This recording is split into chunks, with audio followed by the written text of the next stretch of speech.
All right, welcome guys to the next episode of Rooted in Resilience. Today we are talking to our friend Adam all about the concept of why nourishment and, quote, eating pro-metabolically, eating to support our metabolism and our thyroid, and detoxing should be viewed kind of together. One shouldn't be performed in isolation, and why these things are kind of connected. So I'm super excited to dive into metabolism support plus detoxification with Adam. So I think a good place to start, Adam, can you give us a little bit of your backstory? So how you got to the place you are today and finding the work of Dr. Ray Peat, but also implementing your own kind of twist with the detoxification and liver support side.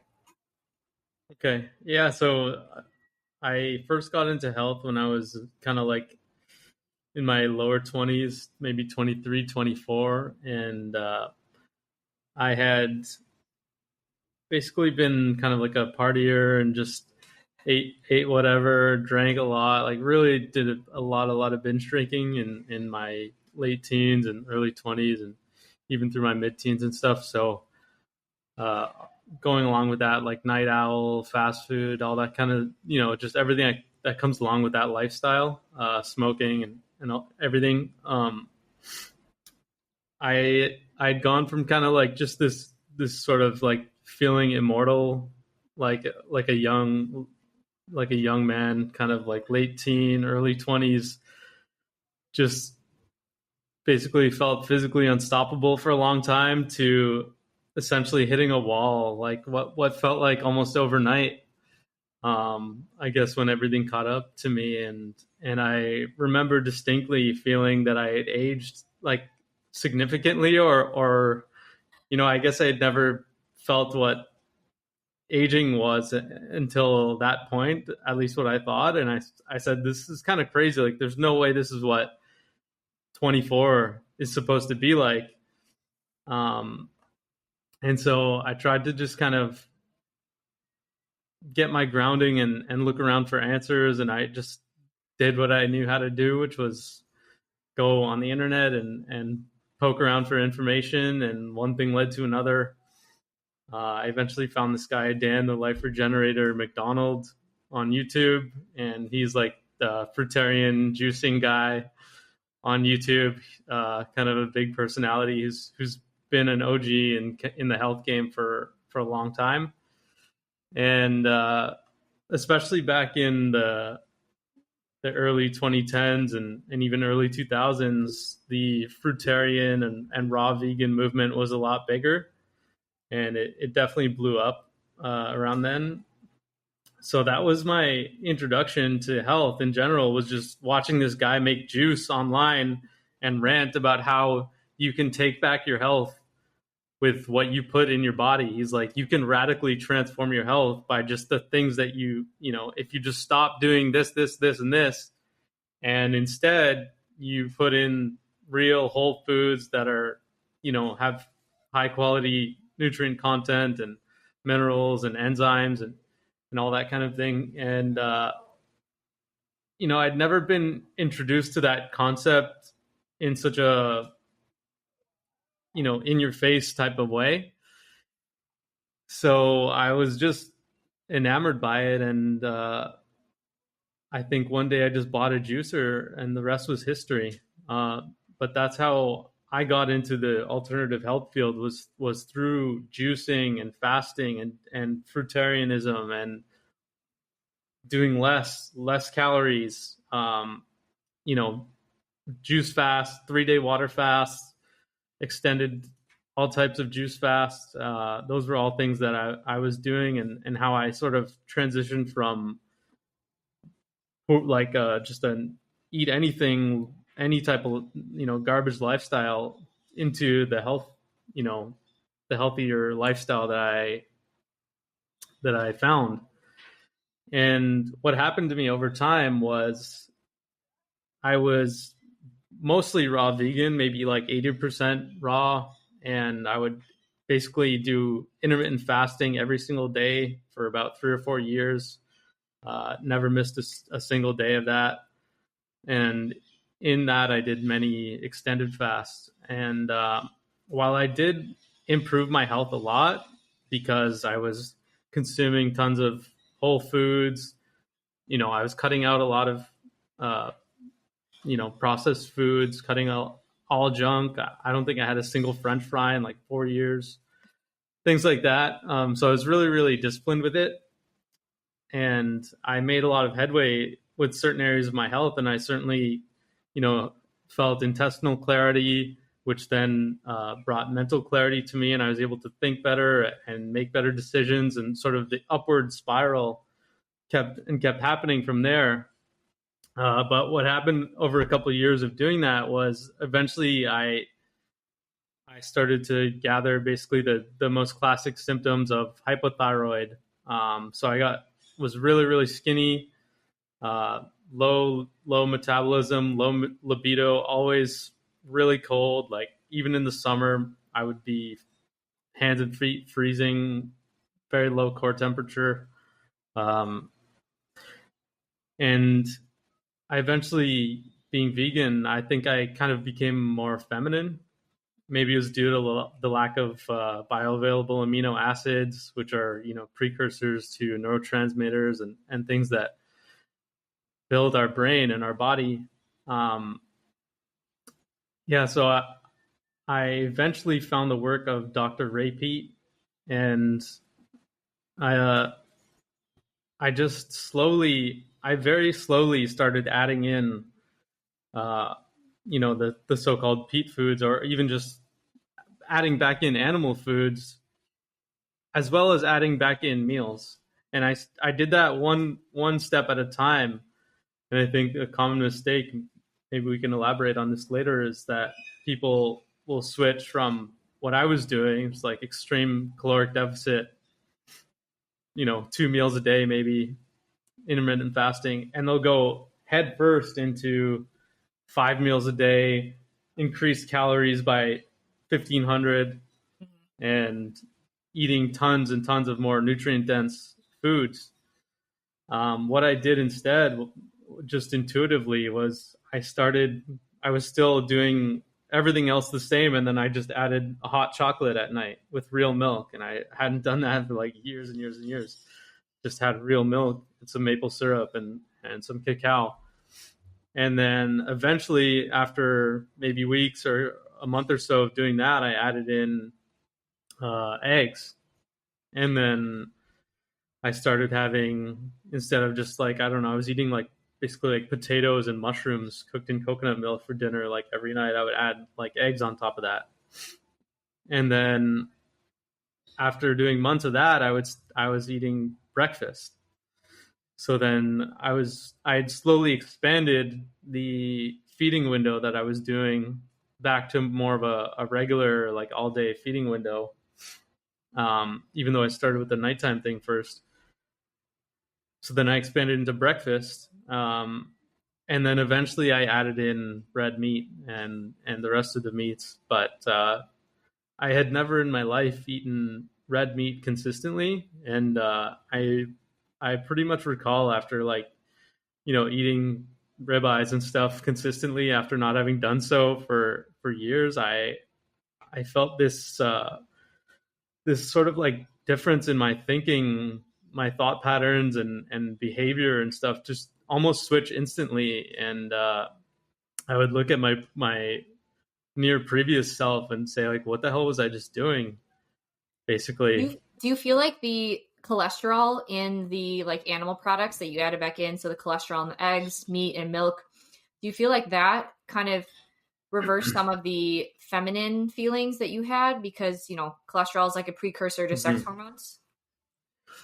Yeah, I can only guess, but if I had to guess, I would probably pin it down to like you said, cholesterol. So we have cholesterol that gets sulfated into the building blocks of all the steroid hormones. So that would be an important factor, and something I had avoided like the plague for years. So consumed zero, like not even, never slipped ever. and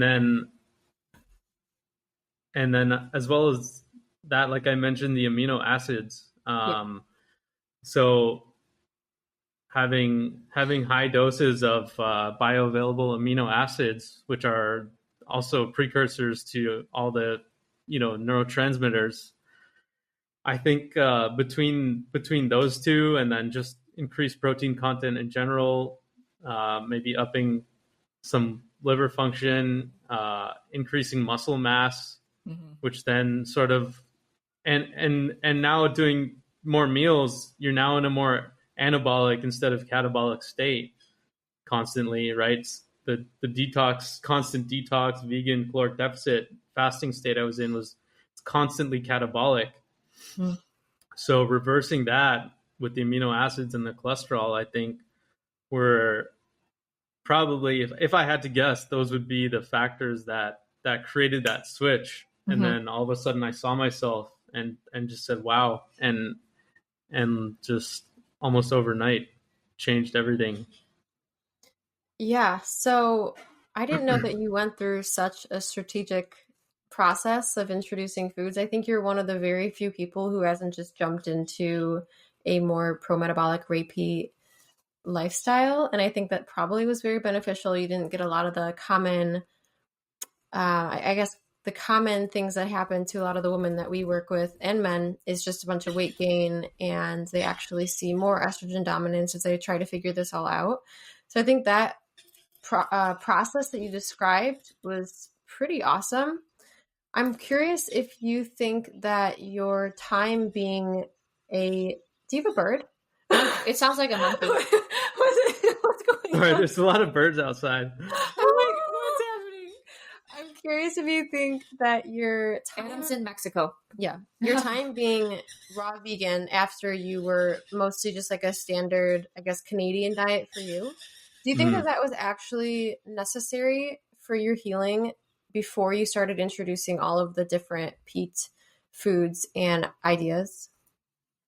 Yeah, I've thought about that for years. Like it's just something that's always kind of been at the back of my mind, especially when talking to other people and trying to at least help other people, give other people a hand through their own healing experiences. I've always thought about that. I wonder, like, what would be the difference if I went from my pre-health lifestyle to the lifestyle that I'm in, or that I kind of engage in now. I wonder what would be the difference if I had totally skipped that step. Would I be better off? Would I be worse off? Did I do something very important? Doing all that fasting and detoxing and juicing, et cetera, high fiber, all this type of, binding and superfoods. Did I do something very important there with maybe the cleansing aspect of it? Or maybe did I set myself back even further? I don't know. It seemed to work out for me, and I'm very happy that I went through that process, and I actually wouldn't change that experience for anything, because it's made me more wise and given me more experience to speak on. But it's hard to say, if I would have been, I guess, better off or worse off moving into what I am doing now. But I do just have this inkling that, at least in some part, maybe it could have been 6 months or 3 months instead of 2 years. Yeah. Maybe I did get some benefit from that, and I kind of believe that. Yeah, I think that we have a similar process of getting to the more repeat pro-metabolic world, but complete opposite, because we obviously did the carnivore diet for a full year. So like literally a complete opposite side from what you were doing. But I do think that radically changing your lifestyle and your diet in that way, and almost like forcing your body to work through a lot of the stuff that it might have accumulated, or maybe a lot of the deficiencies, improving those. So for us, we hadn't eaten animal products for years. So adding in red meat and liver is obviously going to replenish a lot of crucial vitamins and minerals that we weren't getting before. And I think that was maybe a missing component that worked against you. But at the same time, you also were getting a lot of carbohydrates and still getting minerals from all the different fruits and stuff. So I do think there is some good that can come from those very extreme type, I don't want to call them detox diets, but elimination diets or whatever you want to say. Very restrictive approaches. Yeah, I guess what I'm trying to come to though is now that we both have gotten to the other side, I think something that connects us is that we have this appreciation for still utilizing different therapies that can help the body detoxify, provided that we live in a world that encourages the accumulation of toxins, and it's constantly working against us. And so what I wanted to go into next is how you view detox now in the context of your current diet and lifestyle that seems to be much more balanced. Can I just add onto that just really quickly? It's a super question. So, well, no, it's along the same lines. I think that, Adam, we're very similar paths to you. Like the amount of binge drinking that I did growing up is just simply not okay. Like I blacked out a lot and I consumed a lot of alcohol. Yeah, she had me start at age 14. I had her start at age 14 in high school, and I was like 17. And so I think that understanding our past is important to understand the best approach moving forward, because all three of us, and I'm sure many of the listeners, have done terrible things for our body in the past. Terrible things. And so it's a different, like if we would have grown up on a farm and we were nourished from day one, we didn't do any restriction, our approach right now would look a little bit different because we didn't go through these restrictive periods during a crucial adolescent time.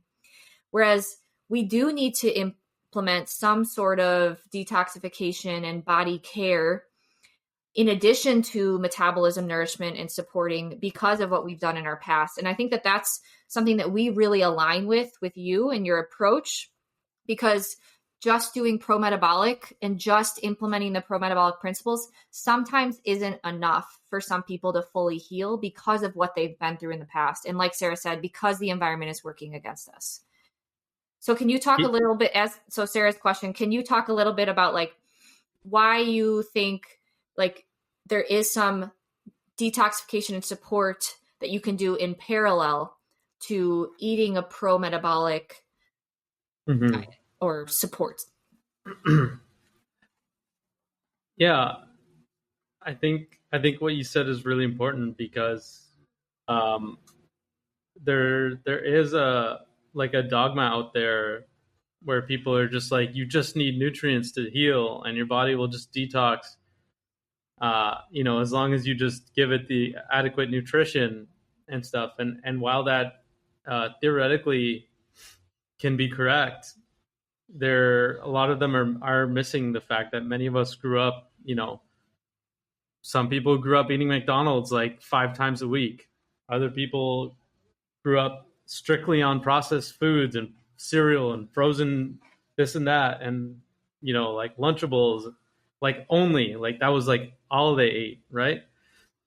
And then on top of that, they did drugs, and then they smoked, and then they drank, and like us, like blacked out 1,000 times, like, and it's like you can't just eat an egg and think that you're gonna fix all that and be like, all right, ate an egg, had some orange juice, good to go. It's just not gonna happen that way, because our bodies accumulate toxins in order to preserve our vital organs. And so what happens over time is while you're ingesting all these toxins, you're accumulating them and your body's sequestering the toxins in your adipose, in all your tissues, away from your organs. And you have things like your liver's messed up, so you start to accumulate bile and cholesterol stones, and things aren't flowing, things aren't moving because you stayed up all night and you partied and you didn't, sleep, sleep, or like your number 2s are off and everything, like. And so we do need to at least take into account that context. And but beyond that, I want to talk about the toxins too, as we have the fat soluble toxins and the water soluble toxins. So while we were talking about our past, both of us, you had the keto past, and I had lots of fasting. I think it's my theory that these can be beneficial, at least acutely, because of the fact that there are fat soluble toxins. And when the body sequesters toxins in the fat, it may be aggressive to access it by like extreme fasting or burning fat with a keto and caloric deficit diet. In some way, maybe we are burning or at least exposing these toxins so that they can be brought back into the bloodstream and then eliminated by us instead of staying in our bodies. So that's a potential therapeutic effect of these diets that we both did, where they're very different, but they may have had that similarity. Where not only that, you're losing the fat soluble toxins, but you're also in the fat tissue, you have a high amount of aromatase activity, and so a more obese person will have a higher amount of aromatase and a higher amount of estrogen, because aromatase is the enzyme that converts hormones into estrogen. So especially for men, if you have excess weight, it's going to be harder to balance your hormones from a testosterone estrogen standpoint.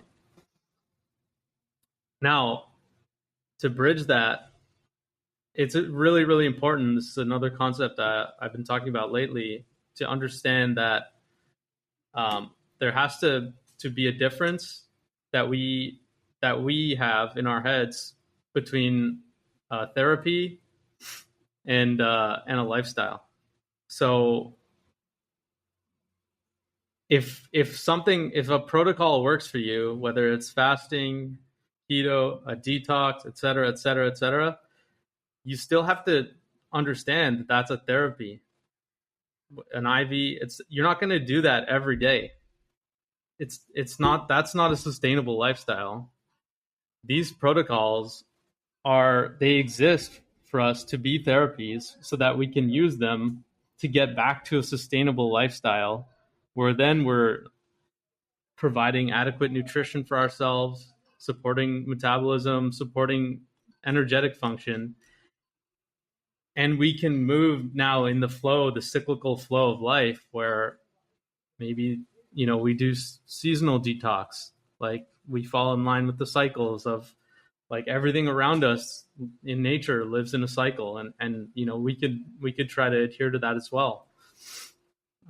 So these are concepts, like, even, fasting in a from religious standpoints are done once a year, or cyclically. In nature, you see the trees, they die and fall off every fall, and they grow again. These are concepts that exist throughout the entire world. So we have to try and hone that in, and sort of understand that, what that means to us as, being human and supporting our biology. Doesn't mean we live the same exact way every day, whether that's, doing a metabolic style of life. And it doesn't mean that we do the detox thing that worked and we do that every day, because all of a sudden we did it one day, it feels better. That must mean let's do it every day from now on. Let's go extreme on that. So you need to really find the balance there, where you're respecting both sides of the coin and everything in between. Yeah. I think that's a really unique perspective that you have, and probably stems from the fact that you did follow one of these protocols for a prolonged period of time. So you have the understanding of the potential consequences of never exiting that detox state and entering a more nourished state. And so I completely understand why people do stay in the detoxification stage, because they might feel night and day different from how they were feeling before. And so it can be very scary to think about going back to where you were before. But I think something that's important to understand is that if you felt a difference, if you felt some sort of improvement, it likely means that you're on the right path. But it also probably means that there's a lot of work to be done and a lot of healing to be done. And it has to kind of come in segments. Like we have to still nourish our body simultaneously with the detoxing. And so there is a fine balance there. And like I said, I feel like all three of us have learned from the mistake of just continuously detoxing for a prolonged period of time and then running into the metabolic issues that came with that, which for a lot of people seems to be just the classic hypothyroidism. Mm-hmm. So I guess a follow-up question would be if you have any tips for people right now who know and understand that they have some detoxing to do, how can they fit that into a lifestyle so it doesn't become just a continuous protocol after protocol situation, and more so just like a therapeutic part of their overall lifestyle and not getting so much of the negative side effects of what comes with detoxing? Yeah, that's a good question. And,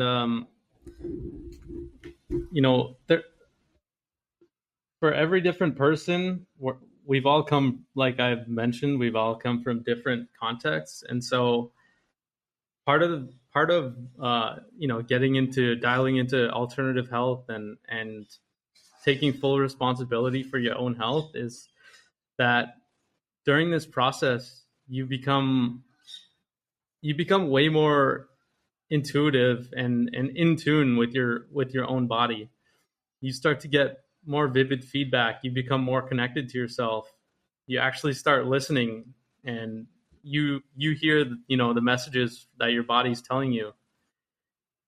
So that's a very, very important part of engaging in this lifestyle, is that you need to start listening to yourself and being your own leader.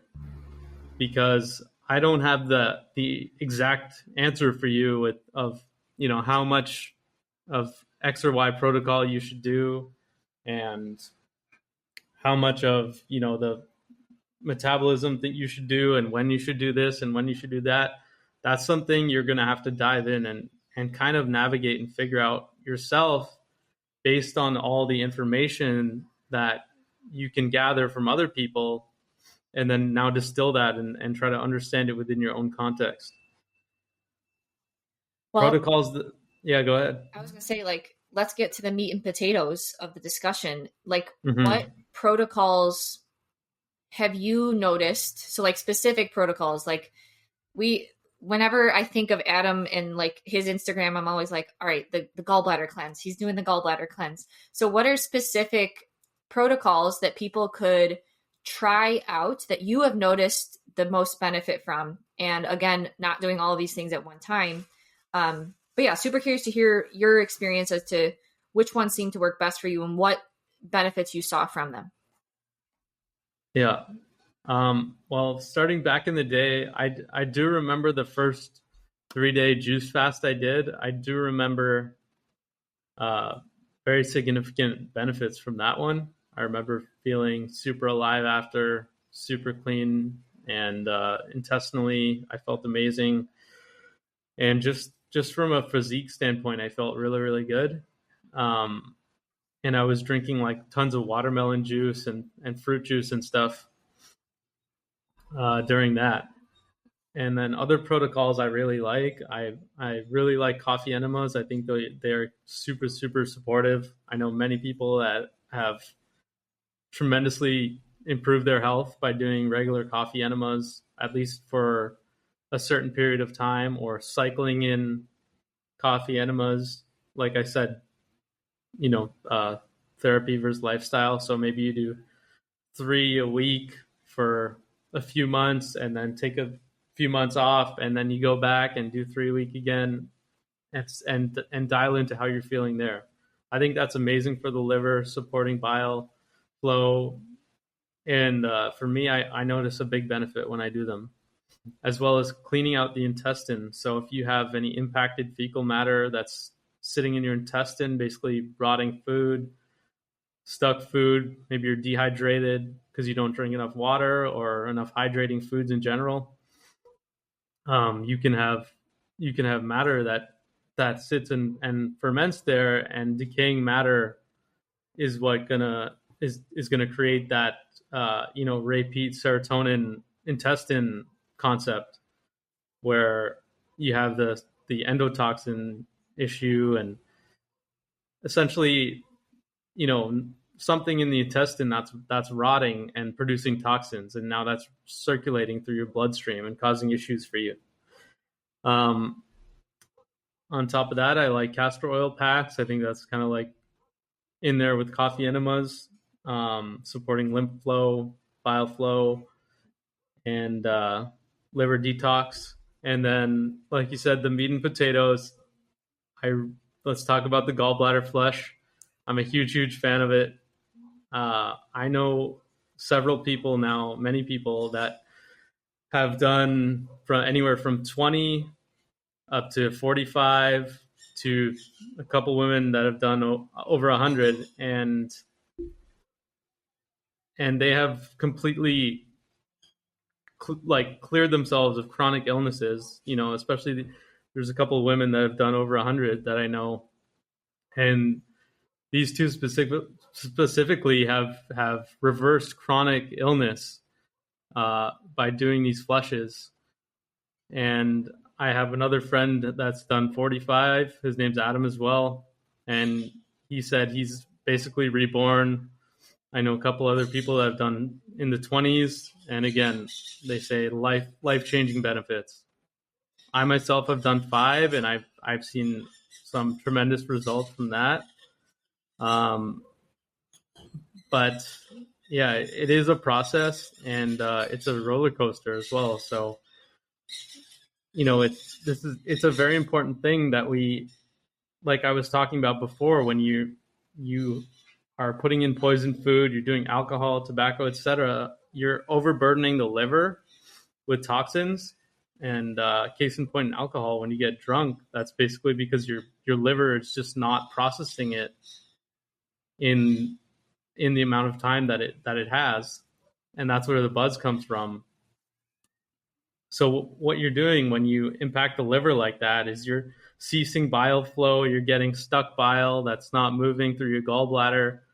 You have cholesterol that's in there that's used to form all the hormones and everything else, and all that is basically getting stuck and clogged in your bile ducts and your gallbladder. And over time, these formulate stones, which are gallstones essentially, or cholesterol stones. And some people call this cholestasis. But you get this accumulation over time, and the best way that I know how to flush those out is through this liver or gallbladder flush protocol. So I have a lot to ask you about this. Ashley and I have done this gallbladder flush. I think I've done it 3 times now. I've only done it once. I need to catch up, guys. I guess first off, I think that these type of therapies are so incredibly empowering, because it's not a huge lifestyle shift that you have to do. Granted, obviously you want your nutrition and your lifestyle to follow doing something like this, and you want to eat to support the metabolism and all that stuff. But I also think that providing somebody with the knowledge that they have this opportunity, the ability to help their body out in such a powerful way, without using drugs or anything like that, is awesome. And then hearing stories about people overcoming chronic illness and just going through these massive shifts of, healing is incredible. And so I know there's a lot of people who really dislike this topic of, even things like coffee enemas are like, oh my God, that's horrible. Why would you do that? Absolutely not. But it's almost like you have to experience it for yourself, and you have to understand the reason of why you're doing it to understand why somebody would continue to do it or utilize it in their, like healing toolbox. And so coffee enemas are also something that we enjoy doing regularly, especially after my exposure to mold. I recognized how powerful doing something like that to provide the liver with assistance to help the rest of my body detoxify was crucial to moving forward with my own healing. I just did a coffee enema this morning, but can one of you guys give like a brief, like, can you just talk about like a brief rundown for the audience of what a gallbladder cleanse is? Because I think that that's kind of a very foreign concept. It was a foreign concept to me a few months ago. Well, also, that question, but then I also just wanted to ask you, for maybe somebody who's listening, what would be some indications that maybe this is something that would be beneficial to try? Okay, so the most in your face indication would be if you have any type of pain or pressure in your underneath your right rib cage, like right underneath there. That would be like where your liver gallbladder area is. So if you ever feel a pain or pressure there, or certain things kind of set you off there, maybe it's like really fatty food or alcohol or smoking, that would be a pretty clear sign that your liver is overburdened and your gallbladder or liver are, basically either inflamed or basically puffed up with accumulation of these stones. So that would be like a very important one. And it can also manifest in like lower back pain, like that kind of old man back.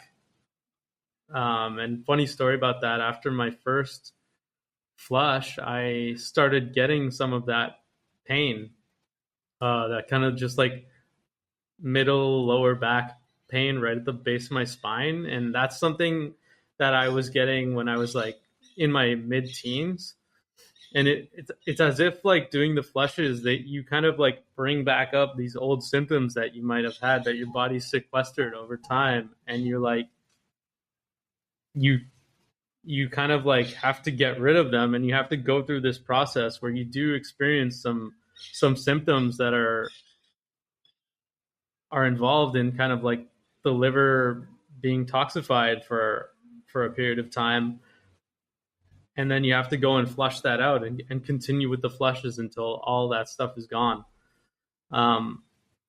So, I mean, the other thing is like with the indications, your liver is kind of like, it's like the command center of your body. Like, liver is king. Liver is king. Like, honestly, that statement is so true. And it's not about like beef liver, but like actually the liver in our body is king. And that statement is so hilariously true. And I've experienced that firsthand because going through these flushes is like a roller coaster, because you do experience these moments of clarity where you feel like your liver is operating like perfectly. And when that happens, I can feel it. Like I'm like so like high energy, like crazy high energy. My mood is amazing. Like just like looking at a wall, like stoked, and like just want to run around. My appetite is like roaring. I could eat like tons of food all day. Feel like working out, like feel like doing like risky stuff, like going nuts. And it's just like you just have this immense feeling of just like pure life. Like the energy of life is just like flowing through you. And that's So you didn't take mushrooms? No, that's just like what exactly, right? It's like people take mushrooms because they want to just experience what it feels like to have like this high state of health where you're like your liver's is like operating at a high performance state, your bile is flowing, you're detoxing because there's pollutants everywhere and we're constantly inundated with pollutants, so you're helping your body detox and move all that stuff through. So I get that feeling, and then I can also feel when I maybe set it off, and I can get a lot more vivid feedback now when I maybe piss my liver off a little bit, and I'll have a few tequilas here. I'm in Mexico, few tequilas. Maybe I go out to eat at a restaurant. The food was cooked in some oil, you know, here and there, and I can actually feel that feedback as well, where my metabolism starts to slow down a little bit. The appetite slows down. You know, everything comes down to a bit more of a slower pace or more of a halt. And then, you know, do the flush again or do a coffee enema, and then you're back, right? And I really have gotten so much more in tune with my body now, and especially my liver, just doing these flushes, because I can feel these up and downs now so much more vividly. And I definitely don't plan to stop, because I think, you know, just I've done 5, and I think I'm just kind of getting started.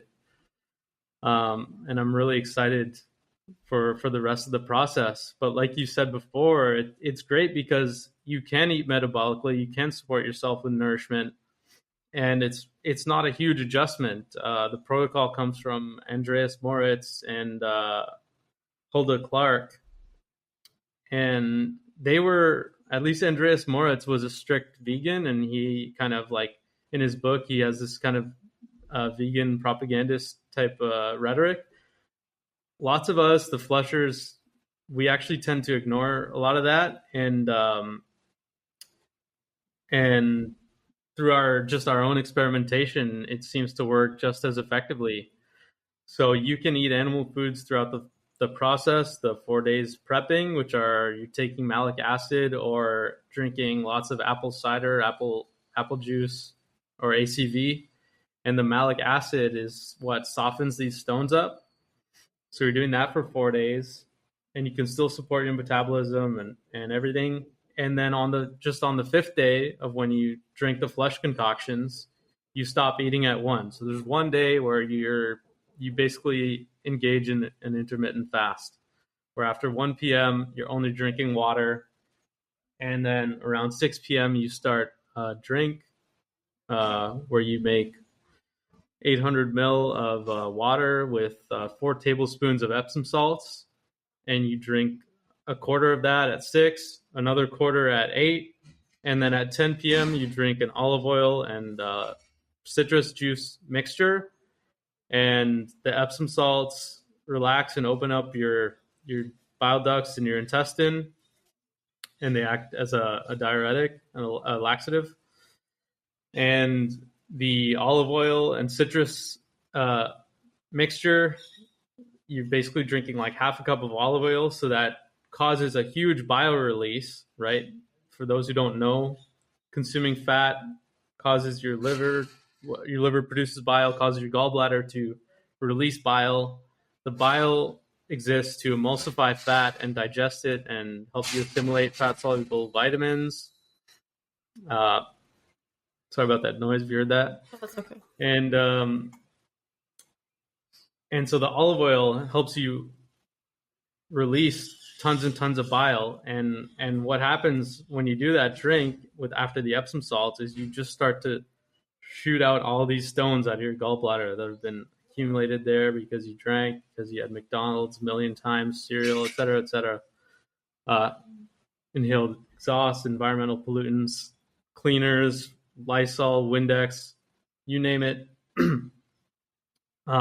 which all overburdened your liver and caused these accumulations to occur in the first place.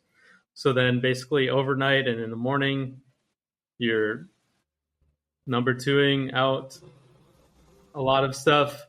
And by the end, it's just the water and the stones coming out. And you do that basically until the next day around noon or so. It's different for everyone. And then an enema to sort of clear out any stragglers.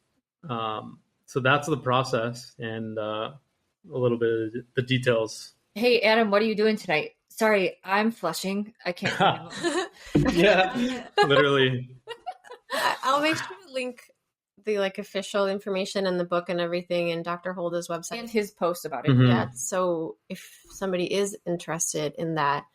And I think that Ashley and I actually believe in kind of utilize these therapeutic tools more than we portray on social media, primarily because we want to make sure that somebody understands the importance of having the foundations first, like the lifestyle factors, the cleaning up their toxic products, living more in tune, eating to support their metabolisms and easy to digest foods, as opposed to just like, you know, you use this therapy to heal yourself. Like, it doesn't work that way. It has to be part of an overall lifestyle that's moving you in the right direction. And so for that reason, I think it's been tough for Ashley and I to understand how to balance sharing about these kind of things versus the rest of our content. So that's something that I really appreciate about your work is you're kind of just upfront about it, but you always disclaim it too with like, this is a piece to the puzzle, not the entire thing. It's a balance, a yin and yang. You have to do both, support yourself and also to detox. So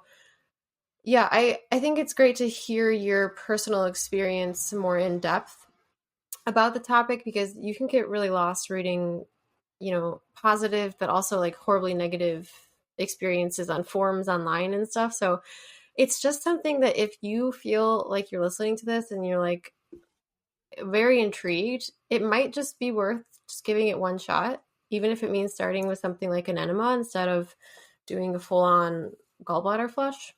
And again, this isn't something you do every day, every week, because we have to understand that the state of our metabolism impacts how well our body is naturally detoxifying. And so if we are just focusing on detoxifying and we're lowering our metabolic rate, that's not fixing the systemic state that our body was in that led to these accumulations. Because a body that has a well-functioning metabolism is very resilient to toxins and our horrible environment that we live in. But all three of us had very suppressed metabolisms growing up because of what we did to it with all of our extremes. And so just understanding, not only that, but exposures. Yeah. But understanding the importance of the systemic state of the body and how a fast metabolism, a well-functioning thyroid, high T3, high body temperature, how that body detoxes a lot better than a body that is in a suppressed metabolic state, low thyroid function, low metabolic rate, cold, hands and feet all the time, and things like that. So understanding that these two things, like you can't just do one without the other if you've had a past like all of ours. I mean, mostly probably everybody listening and who's come to this point of even thinking about this topic. Adam, how do you respond to the critique of, hey, with these gallbladder stones and you're releasing these green, they look like little green poops. How do you respond to the criticism that those are just formed by the olive oil?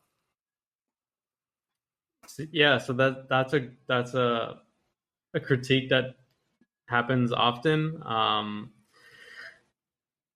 I actually read the paper that is there's like a very short journal or paper that people cite as like their proof that's that their criticism is valid, and what it is it's a major cop out by these people, and it's a coping mechanism because they're too afraid to make themselves vulnerable and to put in the hard work and effort and go through the pain and some of the discipline that's required to basically do these types of protocols. And so they'll grasp at anything to try and denigrate it or make it seem invalid. So I read that paper, and in the paper they claim that you could make these stones, but the stone would melt at 37 C for in 30 minutes. And so how could these stones sit in our body, which is about that temperature, for overnight, let's say over 30 minutes, and they still come out solid? So that point doesn't make any sense. The other thing is too, when you this is perfectly the example of why a control experiment is important in science. It's so that that the experiment itself doesn't cause the result, the reaction. So in virology is number one culprit of this, is that they don't have adequate controls, and therefore they don't realize that the experiment they do produces the exact result that they think is caused by the so-called illness. But in this case, you get a different result by doing the same methods every time. So I've done the protocol, and many people do the protocol where nothing at all comes out. Many times it happens where small little stones comes out, and they're all bright green or dark green. Sometimes you do the protocol and yellow things come out, and black stones comes out, and stones with crusted cholesterol formations over top of them come out, and they're disgusting. And other times that doesn't happen at all. And so if you can follow the same exact steps every time and get the same result every time, then I would say, okay, maybe that's correct. Maybe there's a case there, but that's not what happens at all. And then I would say beyond that, since there's not a ton of science or research that we can go back and forth with this on, like on their side or on our side, there isn't research either way, other than that one little paper that's very easily to take apart. Yeah, I think the other thing is, we can go through our experiences, and I know people that have reversed chronic illnesses with doing long series of these flushes. So I guess you'd say maybe that's placebo. I don't know. There's always could be a counter argument to that, but again, I know people that have reversed chronic illness by doing these liver flushes. And myself, I felt very, very vivid feedback after my first one. About 2 weeks later, I felt this huge pressure in my rib cage, in the right rib cage, like I said before, that area. Huge pressure about 2 weeks after the first one.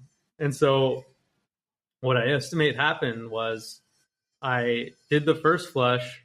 Not a lot of stones came out. I got like a bunch of little ones, but not a huge result. And what happened was the bigger ones that I had got moved, and now I was starting to feel them way more intensely. And I was walking around like all day feeling this huge pain in the, like not a pain, but a pressure in my right side. And I was like, wow, this is crazy. And like a lower back pain. And so I said, I got to do another flush. This has got to be, some stones or something that moved forward. And lo and behold, the next time I did a flush, like golf balls, huge golf balls left me. Wow. And many of them. And it was just insane. It was just insane. And after that, most of that pressure was gone. And so if that whole olive oil argument is correct,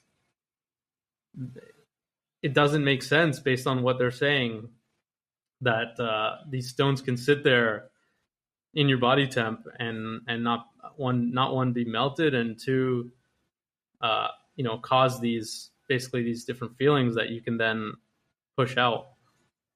I think you can't discount somebody's personal experience and results they get. And so it'd be really tough to argue that somebody reversing a chronic illness is strictly placebo. So even if there isn't the papers to support these type of therapies, I think it's just really personal experience and, allowing yourself to do something that might be a little bit different just to see what happens. And also this paper you bring up saying it's 37 degrees Celsius, which is 98.6 Fahrenheit, that's based on the assumption that somebody's got perfect thyroid function. And I'd argue that I've seen papers correlating more stones accumulating in hypometabolic states, also higher cholesterol states, which is connected to hypothyroidism. So I think maybe, like we've said in the beginning, if we were perfect specimens living in a perfect world, these therapies wouldn't be necessary. But that's just really not what the case is for many of us. So just something to consider.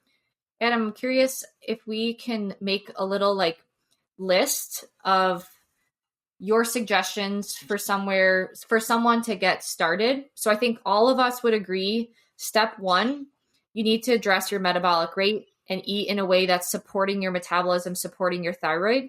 Ideally, we get as close to 98.6 degrees Fahrenheit with our body temperature, and we have high thyroid function, high T3, low TSH, because that type of internal body condition is going to lead to the most robust detoxification system inside of our body.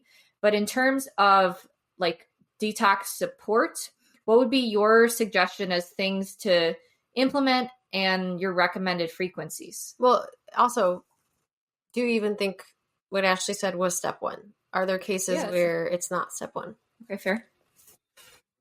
I think that, everyone has to start and figure out where they're at. And if you're not at the very least consuming a diet of whole foods, in whatever fashion that is, if you're not at least doing that, where you're consuming whole foods, maybe you're going to your local farmer's market, you're getting the best quality food that you can, no matter what you do with it, I think that's very, very important. If you're not doing that, you need to at the very least start there. And then beyond that, then you can move into frequency and fine tuning the different foods and learning how to prepare which ones in ways that are more supportive to our digestion and assimilation of nutrients and stuff. But that would be step one for me. And then also step one is step 1B is you need to make sure that you're not accumulating or surrounding yourself in way more toxins than you need to be. So one of the first concepts I was introduced to in alternative health was just to not do a bunch of stuff, to avoid a lot of stuff. So that means switching out all your shampoos and your soaps and your household cleaners and all your cosmetics, going just all natural for everything, right? Taking away all the Windex and all the Lysol and the cleaner and the laundry detergent you use, and just switch everything, total 100% overhaul of all the products you use in your house that you may be breathing in secondarily, touching, absorbing through your skin, filter your water. And so this is going to improve your liver health because you're not going to be bombarding your body, your liver, with all these toxins that it has to deal with. And that alone, a life of that alone could, cause an accumulation of these stones, can lower your metabolism because your liver is a huge point in regulating your blood sugar, producing insulin, producing bile. How can you assimilate fat soluble vitamins if your whole liver bile system is messed up? You can't. So step one, maybe it's debatable. In some cases, maybe you can't even take in beef liver because the vitamin A is not being assimilated by you because your gallbladder is so backed up and you're not releasing bile to emulsify the fat, which is for the fat soluble vitamins. And you need to maybe not do liver for a while and then clean up your liver, and then you can introduce external liver, which gives you the vitamin A, and then your body's going to assimilate it better, and then you'll have way better health as a whole. And so you can see how even it's hard for me to say what's the right or wrong answer here because of the way it works here in this cycle. Yeah, that makes complete sense. So I guess the way forward for somebody would be to recognize that these tools are there for them. And so if they're doing everything that they're told is, pro-metabolic or healthy or good for them, and they're still not seeing success, then it would be time to implement one of these additional tools to move their healing along forward. Probably good. Exactly. That's perfect. It's start with something and then evaluate and then make change if necessary based on what what Ray Pete said: perceive, think, act. Yes. Can I add 1C? Sure. Just regular walks throughout the day. So just not sitting down all day, because a body that is stationary and in a seated position is much more likely to accumulate and not move things through. So just making sure that you're implementing at least regular slow walks throughout the day to help just get lymph drainage and movement in. Yeah, exactly. The So we lymphatic got through one system, point. jump around. Yeah, we got through like the Yeah. foundational Which is so important. Mm-hmm. Yeah.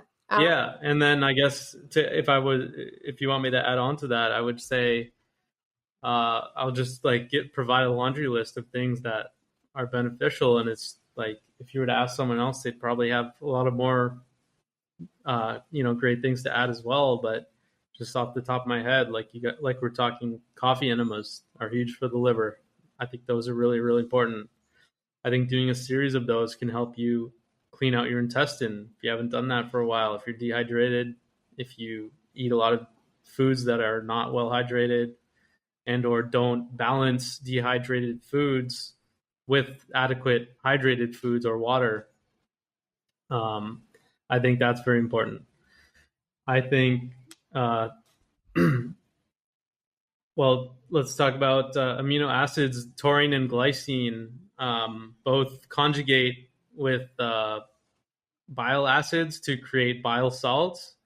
So having the right amino acid intake, especially taurine and glycine, will help you produce bile salts, which are what help emulsify the fat and are what your liver produces and your gallbladder excretes when you eat a fatty meal. So if fatty meals aren't sitting well with you, then those two things can be helpful as well. I like TUDCA, which is basically taurine, which is already conjugated with a bile salt, or sorry, a bile acid. So that's basically like the end product of what I was just talking about, and that acts as like a detergent to help you clear out stuck bile and cholesterol stones and stuff. And it's not as potent as liver flushing, but it's kind of like a small tool to help you in that sense. And it also has a long list of other benefits. Other herbs, I really like digestive herbs, like digestive bitters. I'm a huge fan of taking those before meals. I'm Italian, so we grew up eating really bitter vegetables like my whole life, like radicchio and rapini and stuff. So I actually just like maybe have a propensity towards those, but and I eat them just as whole foods as well. I think they're great. Like, have a radicchio salad with your meal, and that's kind of like a traditional way of consuming like a digestive bitters supplement, and it's kind of like that traditional wisdom, from the people that came before us. But yeah, I like digestive bitters tinctures, especially. The capsules don't seem to work as well because you need to taste that bitter food in your mouth in order to stimulate all the enzymes and get your digestion going. And that also stimulates bile production. So I think those are very important. Let's see what else. I mean, I think that fasting can be done cyclically and as a therapy and not a lifestyle.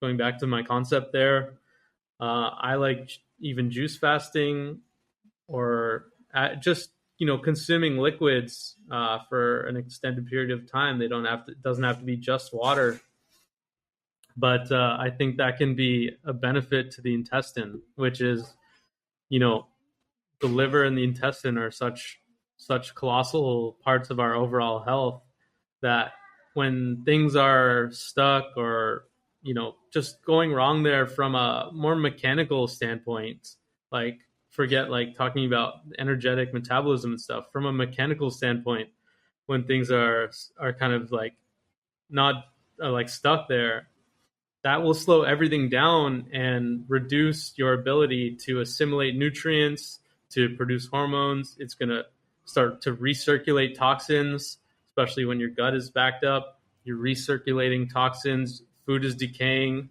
It's, bacteria is breaking down the food, and the decaying process is producing toxins.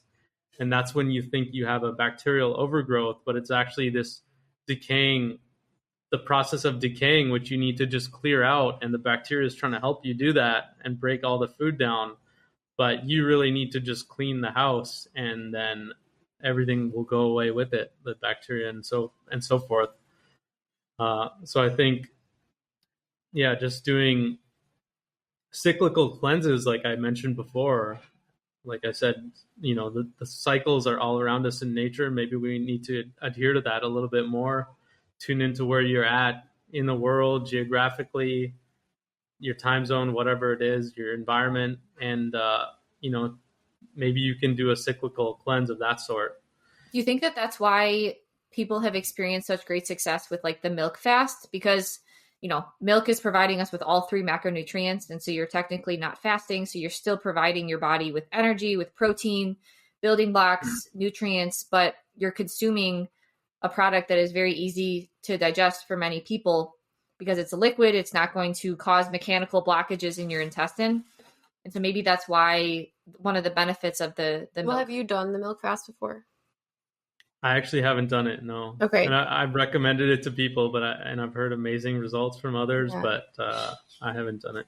Well, so we did the milk fast. I think it's probably, like Ashley said, a lot of similarities to your juice cleansing, where you're giving the digestive system overall a break from having to break down the food for you. And so the milk fast is more so for the idea behind it is pulling parasites out of the tissues and into the intestine, and then you're taking herbs to kind of eliminate them. And I feel like the common benefits you see are just like reduced bloating, more mental clarity, all these different things, basically the same thing you'd see with all these other different things we're talking about. So that is another, we need to talk about that more. But I think what you said about your background as being an Italian and having these bitter foods, a big reason that more of us might have issues today is because we've actually lost touch with the more traditional way of cooking and eating. And so it's cool that you intuitively brought that back in from your ancestry. But utilizing things like bitters could be a way that somebody does stimulate that digestive fire before their meal, which is really important. And it kind of shows that everything you're talking about right now, like you brought up the bitters, you brought up preparing your food properly. Everything is going back to allowing your digestive system to work adequately and in favor of assimilating nutrients. So your body has the nutrients it needs to do the functions it would do normally.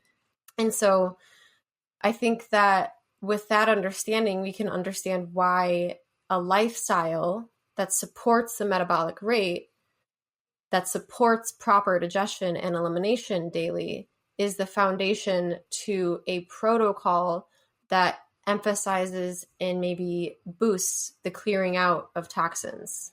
So there's like the steady, you're going poo every day is like step 1. And then there's the bonus, let's clear the shit out, get everything moving, do a colonoscopy or go to colon hydrotherapy, do coffee enema, do some sort of fast, to kind of see if you can elevate that healing experience to move yourself another step forward. So that's kind of what I'm grasping from you is like, while the liver is king, digestion is like, and your digestive health is so crucial to actually being able to eliminate the toxins that maybe are recirculating or your liver is having to deal with. So in that way, it's definitely more complex than just like do this fast or do this cleanse and you'll be healed. It's an ongoing process involving multiple organs.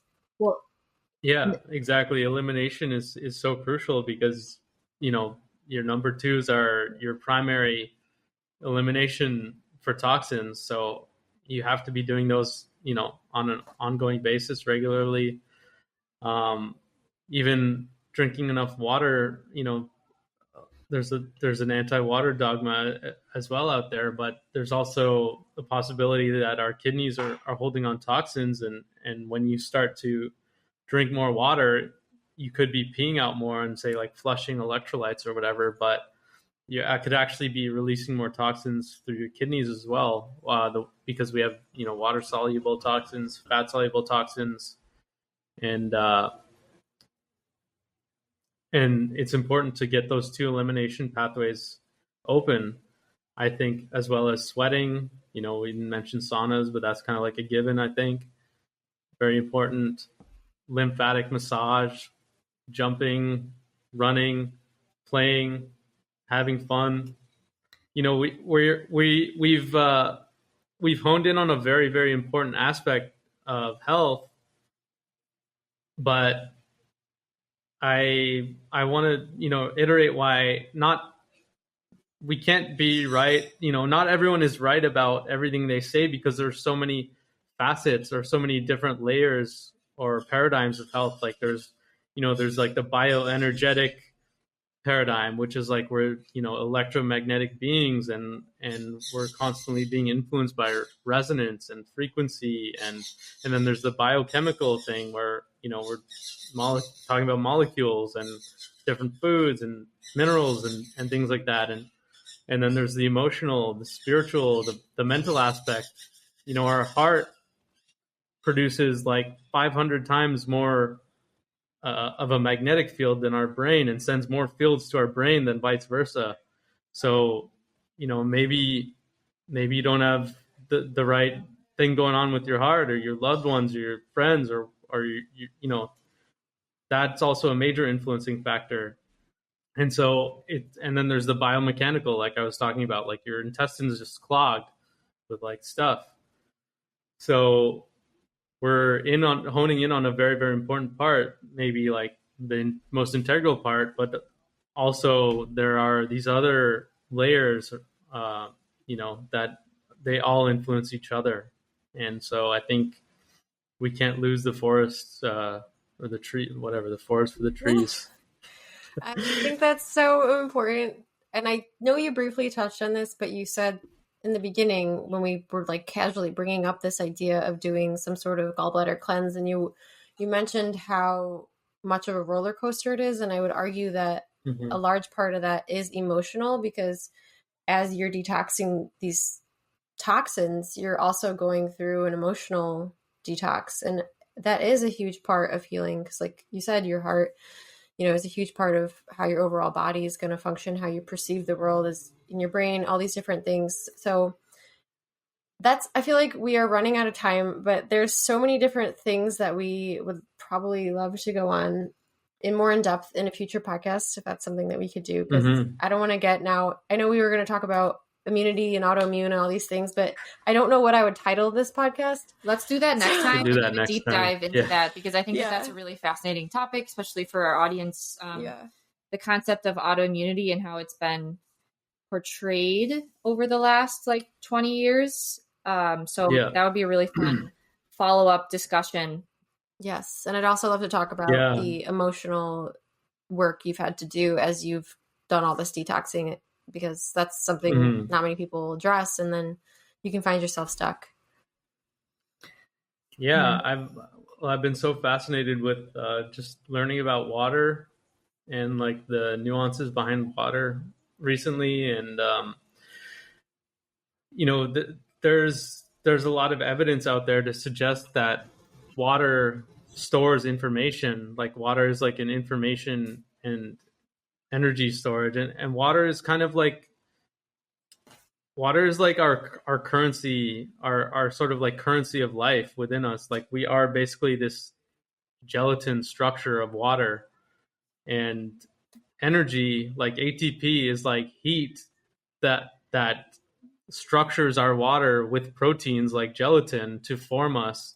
So like our, you know, when Ray P talks about energy and structure, and he always mentions them together, like he doesn't separate them, I think that's what he's getting at, is like the energy process is structure, and it's all influenced by water. And bioenergetics itself is knowing that we're not pumps and channels and doors and receptors and this and that. Is like we're actually this electrical water being with energy flowing through it, with minerals flowing through water as like this battery with frequency and resonance and electromagnetics flowing through us all the time, and outside of us. And we're constantly you know, going back and forth with our environment in that way as well, energetically. So I think, you know, understanding water has been so fun for me, because when we're detoxing, even think about crying, you're releasing water from your body, and it could just be like emotions, like good or bad, that are stored in your water that you're releasing. Yeah. Oh my gosh, I've Think never about, thought why about would we that release before. water to process an emotion? I just think about that. Why would that be? There must be a reason for that. That is That's so I'm fascinating. so happy you brought this up, because I haven't talked to anybody about this, but we have a Rife machine.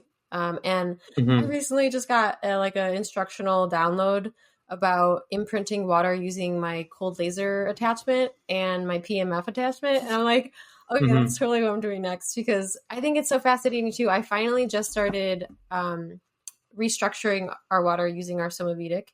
And then I think the next step too is just trying to imprint different frequencies into the water and see how your body accepts it better. Maybe it tastes different, or maybe you feel differently, or maybe you can use it along your healing journey.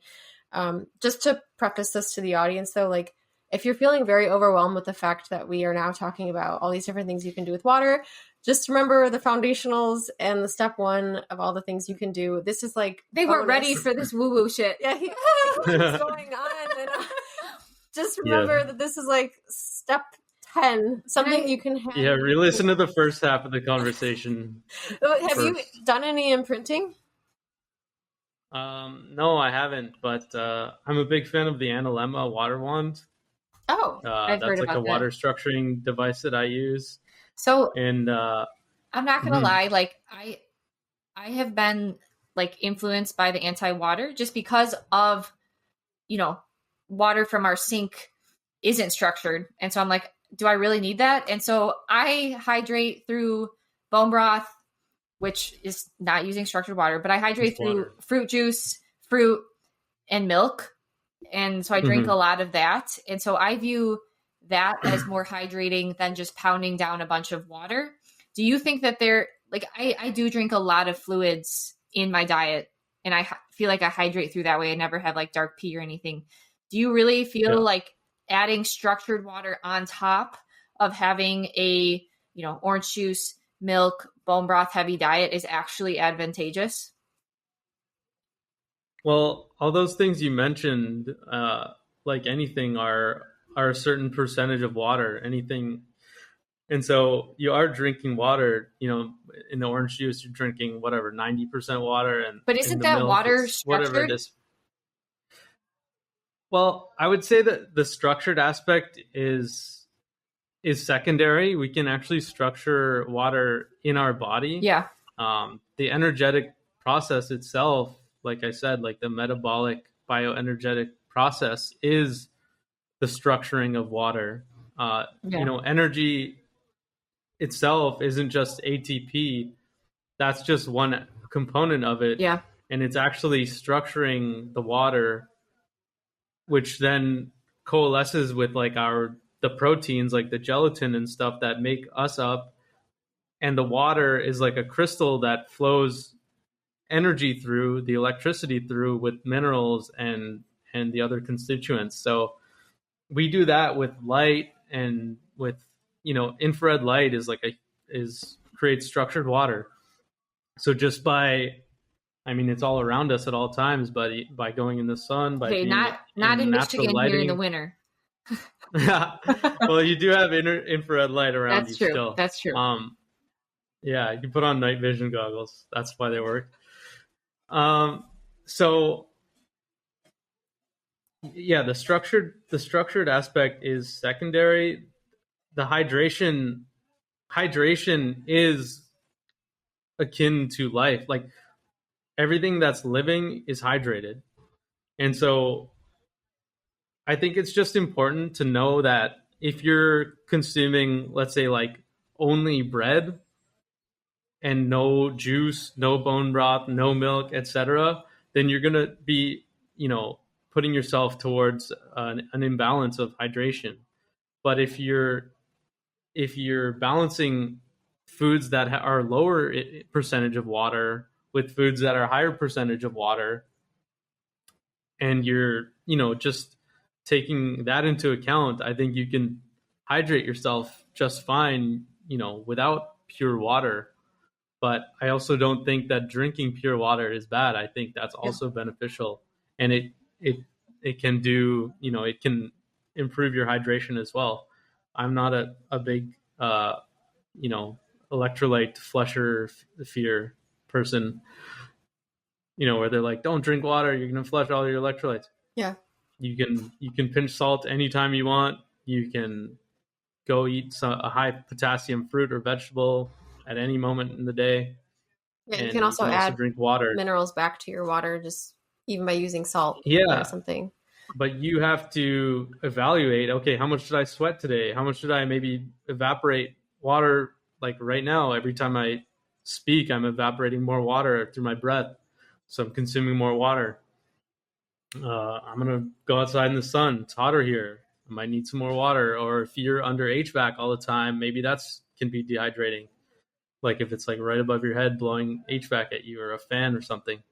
So all these different factors move the seesaw of hydration, in which you can use hydrated foods or hydrated liquids like juice or just water itself to balance that out.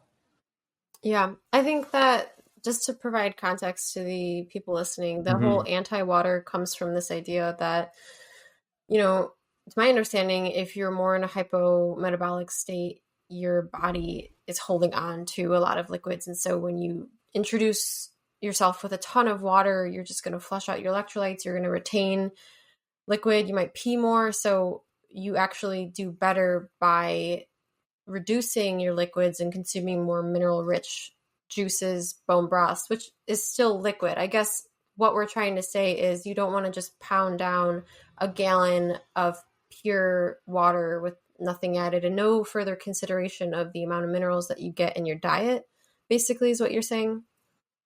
Yeah, you should take into account all the things I just said and see which factors are dehydrating you and see which factors are hydrating you and evaluate and make sure that those are in alignment. And the other thing is that metabolizing carbohydrates itself produces new water in our body. So structured water. Yeah, I remember specifically moving from like a lower calorie and even low in carbohydrate diet to more carbs. I specifically remember needing way less water after adding in more carbohydrates, and then I quickly realized, wow, yeah, you're making essentially primary water through your metabolism. You're making pure water, and primary water is another very important subject I think everyone should learn about through Victor Schauberger and the primarywaterinstitute.org. But that's like a side note. Yeah, I'll link that below. Yeah. Okay. So overall, hydration is also a factor in properly detoxing and nourishing your body. And you don't want to overly hydrate. And I feel like your body can send signals as to whether or not you feel hydrated. Like you said, when I improve my metabolic rate, am nourishing myself more, eating more carbohydrates, I don't really get an urge to drink water, largely because I do drink a lot of juice. I do drink a lot of milk. Is hydrating, yeah. Yeah. But at the same time, don't be afraid of drinking water. Yeah, if you want to have some... Yeah, if you're thirsty, drink some water. Yeah, yeah. Drink whatever, The diet, the diet culture that we live in is causing of being afraid of water. Yeah, exactly. It's just madness, right? No, you actually shouldn't be breathing that much. Where's your filter? Buteyko breathing. Oh yeah, but it was just true.